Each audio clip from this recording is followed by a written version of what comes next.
I mentioned this program that I have online, this self-authoring program. It's got 3 parts. The first part is a guided autobiography. And what it asks you to do is break your life down into 7 epochs and 7 stages.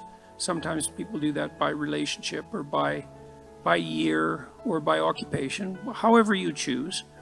And then to detail out the most significant emotional events of your life, especially those that still hold some emotional valence. And that would help, because what happens with PTSD in some sense is that the narrative through which you see the world fractures.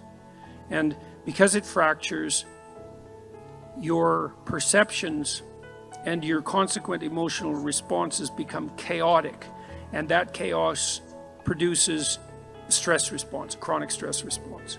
I had a client who had PTSD, very seriously affected. She was only 17, and she was so fractured that she was diagnosed with severe schizophrenia. And when I first saw her, she could barely talk, and she could barely focus her eyes, and she would move her hands up and down, and she was grasping for something. And I asked her why, and she said that she could see lines in front of her and that she was trying to interact with them. When your perceptions are fractured, you're in pretty rough shape. And it turned out that she had been terribly bullied by a boy whose amorous advances she had rejected, and he set out to make her life hell, and certainly succeeded. And I had her walk through this past authoring program in the course of therapy. And she could hardly write to begin with.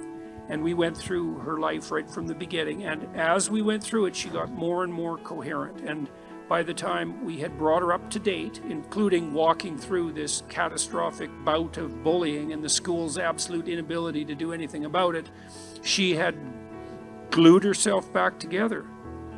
So the other thing I would carefully recommend, especially if what traumatized you happened more than 18 months ago, is that you spend some time either writing about it, or another thing to try is just before you go to sleep, bring the memory to mind, and not enough to push you farther than you want to go, but as vividly as you can, and then let it go. Don't push yourself harder than you can.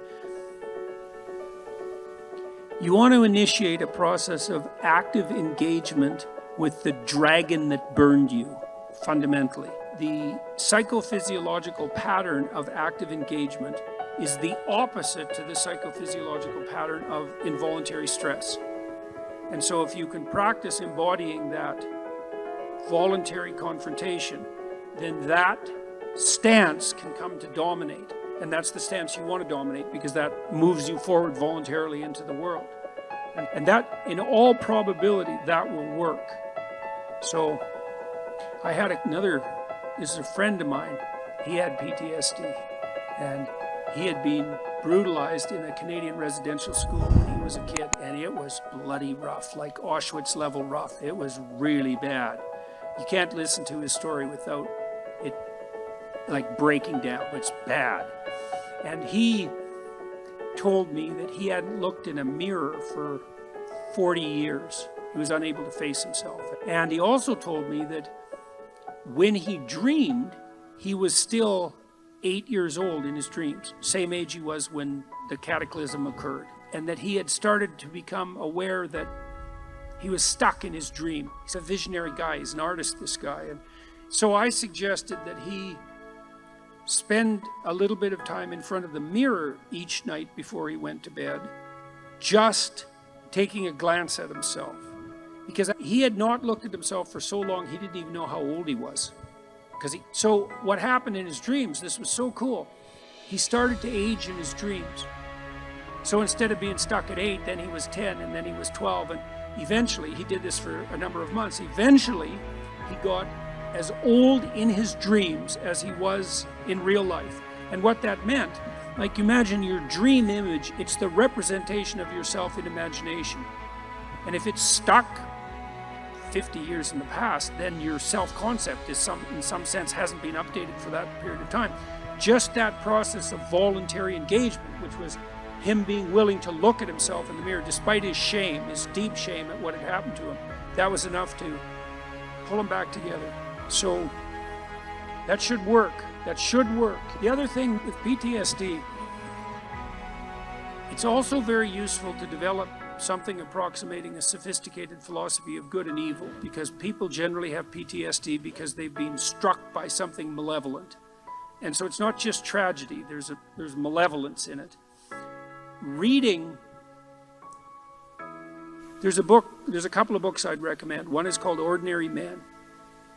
It's about a police battalion in Germany who was trained to do heinous things in World War II. It's a great book, Ordinary Men.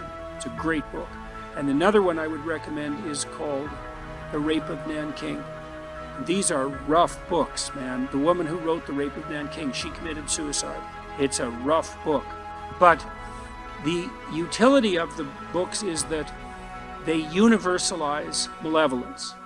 So almost everybody who's traumatized has been either touched by their own malevolence or by witnessing it or being subject to it at the hands of someone else.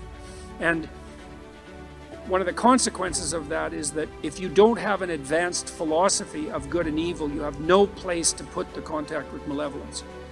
Part of the utility of the doctrine of original sin was the universalization of malevolence. You might say, and it's true, that there's a little bit of Hitler in all of us. And there's a little more than a little bit, you can be sure of that. And that's a pretty cataclysmic realization. And you might say, how can you bear that self-understanding or the revelation of that kind of malevolence in the world?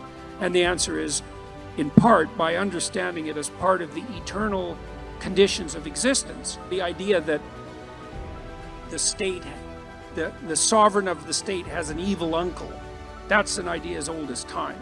So for the Egyptians that was Set. And the sun sets, by the way, because the spirit of Set is what devours the sun at night. And Set is the root word for Satan.